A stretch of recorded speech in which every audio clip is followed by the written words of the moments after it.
Well, congratulations, you've made it to class 3 and we're going to talk about note bending. So you're going to bend the string to a target note. It's critical to know the note that you're bending to because you don't want to be sharp or flat. You have to bend to the note in tune.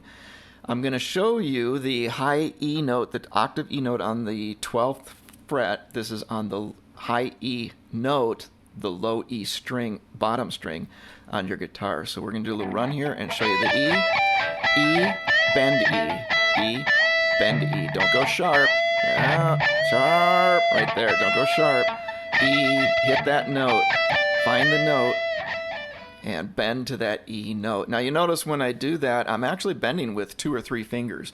When I pull that string, and in this case I'm pushing up towards me, I'm using 3 fingers to push that string because that's a big bend right there.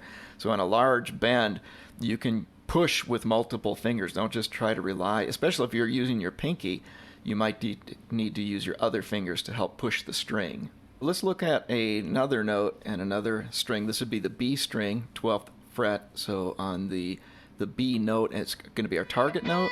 Right there, we're going to bend to the B. So B, B, bend, B, bend. Notice I'm bending with 3 fingers.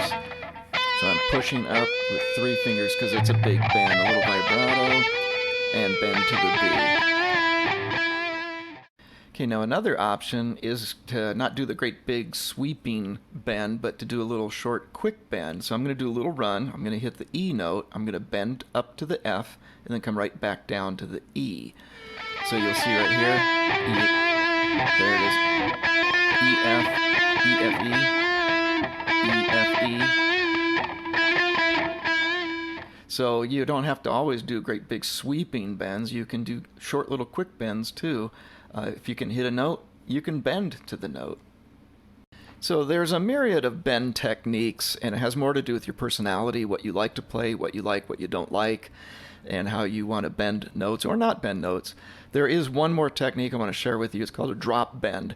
And this is where you basically pre-bend the note and then pick the string. In the middle of a phrase, it's pretty subtle. So I'll do a little phrase here with the drop bend in it and then show you how it's done. Right there. So what's happened is you pre-bend and then strike. Right there. So you notice how I push the string first and then strike and drop the bend. So those are a number of ways that you can do some bending, get some ideas, and then just come up with your own bending methods that you like. All right, the last thing to talk about in this class is adding the F sharp note on the B and D major chords.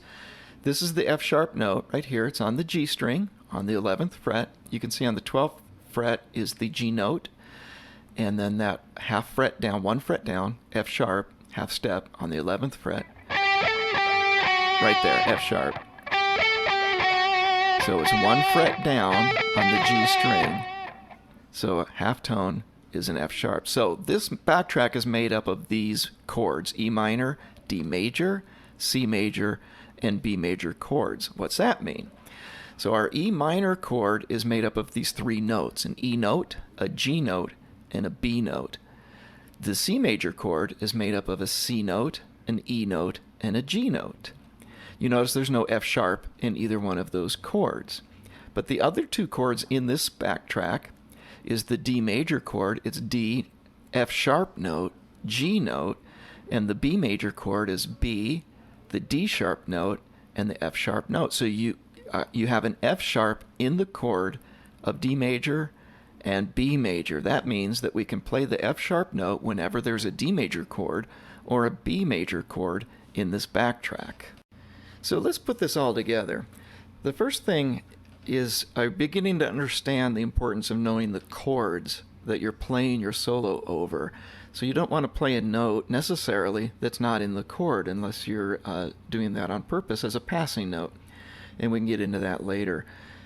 So I'm going to play a few minutes to the backtrack, and I'm going to add the chords that are happening in the backtrack so you can see the chords roll by and start understanding when you could add that F sharp note. So for now, don't worry too much about the chords. Just watch for the B and the D. Get used to hearing that.